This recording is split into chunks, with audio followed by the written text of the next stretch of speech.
السلام عليكم ورحمة الله تعالى وبركاته. أهلا وسهلا بكم، صباحكم فل وياسمين. إلى البعض أو إلى أصحاب القلوب المريضة، أول حاجة، لا يوجد إنسان مجنون ينشر حياته في وسائل التواصل الاجتماعي، الماس ميديا. أنا نشوف الإنسان اللي في عقله ويتحكم في عقله والروح تاعه عمره ما ينشر حياته على الفيسبوك. هذه الحاجة الأولى. إلى أصحاب القلوب المريضة، كفاكم تتبعا لحياة الناس. روح عيش حياتك، روح شوف دير حاجة في حياتك. انت كل سنة، كل عام، كل وقت، كل فصل تعاود نفس الحكاية، نفس الجلسة، نفس القعدة تاعك، نفس البلاصة، نفس حتى بالك نورمالمون نسقطوا السماء، نفس البلاصة اللي تقعدوا بهم بالتوازي. فلهذا الإنسان ما يهضرش معاكم، ما يقيسكمش، ما يقصدكمش. اللي موسوس دائما هو اللي حاسب روحه الناس دائما تحكي عليه. ربي يهديكم. يعني الناس تخلي حياتها وتخلي شغالاتها وتجي تتبعك انت ولا انتي اللي ما عمباليش واش راك حط في روحك تسوى ولا تسواي. مع الاحترام، الناس اللي محترمة رواحها، فاهمين؟ واللي مريض بالشهرة واللي حاب يشوف ربي يسهل عليه. انا كي الانسان لما يكون عندك دليل ويقصدك بكلامك ويوجه اليك الكلام مباشرة، هناك يعني عندك المتنفس والوقت، ومن حقك انك تواجه هذا الانسان، والحمد لله. فهمتوا؟ اول حاجة الخوف من رب العالمين، هذه اول حاجة، الخوف من رب العالمين. هذه هي. ماذا ما نظن انسان ما قاسكش وما قستوش جامي راح تقصده ولا قيسك ولا تقيسو. هذه الحاجه الاولى. الحاجه الثانيه، الناس اللي قاسوك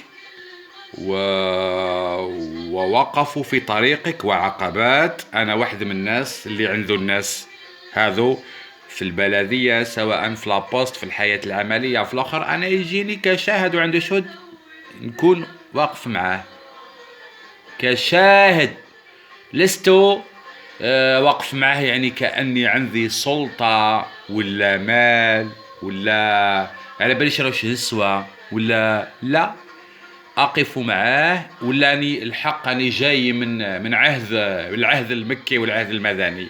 لا لا، لأنه كان الناس الحمد لله خدمنا معاهم ونعرفوا خرايبهم وكلش، تكون المواجهة وما عنديش أنا مشكل.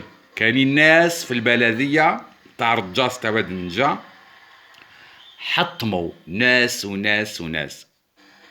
أنا كي تجيني ما عنديش مشكل نهضر لك في وجوههم، في وجهه ولا في وجهها، فهمتني؟ ما نشر ليك، ما تشر ليا، ما الأخر. أما الإنسان اللي قاس وعلى باله بروحه وسبق وكان حاجز في طريق من الناس، هذاك يستاهل هنا. راهو هو المقصود في الفيسبوك وفي الواقع وفي عقر دارو، فهمت؟ وهنايا في الفيلاج وبرا وين يحب. فهمتوا؟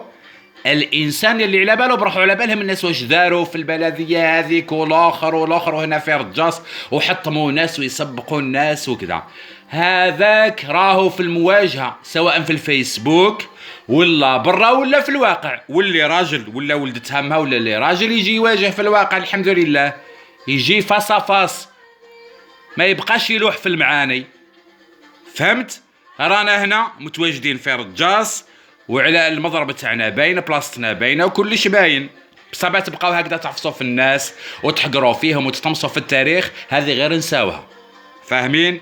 انساوها راحت بكري. لكن كاين الرخص هنا من بكري والغباء والحماقه والشياته. الشياته هنا في الشرق، وخاصة في الولاية هذه تاملة وفي رجاس. فهمتوا؟ الرخص كامل راهو هنا، وانا ما نحكيش، ما قاصدش انا على الناس كامل، او كل واحد على باله بروحه. هذه بلاصة تاع القوادة، تاع الرخص، تاع حوايج بزاف، شغل اللي يحط الناس في الميزان. عندك حاجة تسوى، ما عندكش باي باي. الله يلعن هذا الفكر وهذا العقل الصهيوني اللي هنا. أنا واحد من الناس ما عندي لا ناقة ولا جمل، الحمد لله، إنسان جد بسيط، ونعرفوا البسطاء، حيط وخاطينا حيوط الآخرين، فاهمين؟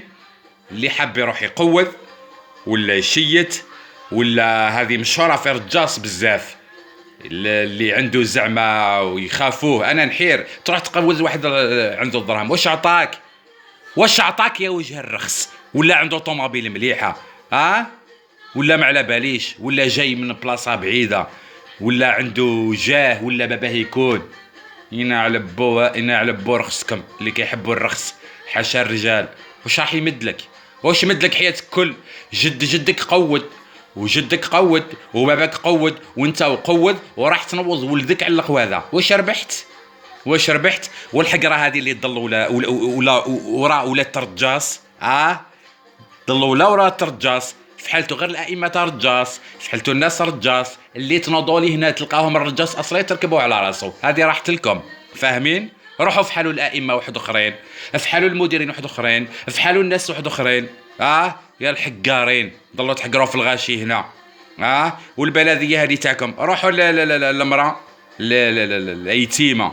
يتيمه وعندها اختها مقعده في الدار راقده. شحال سنه ما ترسمتش، والاخر هذاك تاني ذوي الحاجات الخاصه بالكروسه، وشحال تما ما ترسمش يا يهود محمد. وخلي واش في البوسطه، واش الهيه. يعني هنا ميله هذه الناس اللي راهي تشتكي في الشغل مشكل.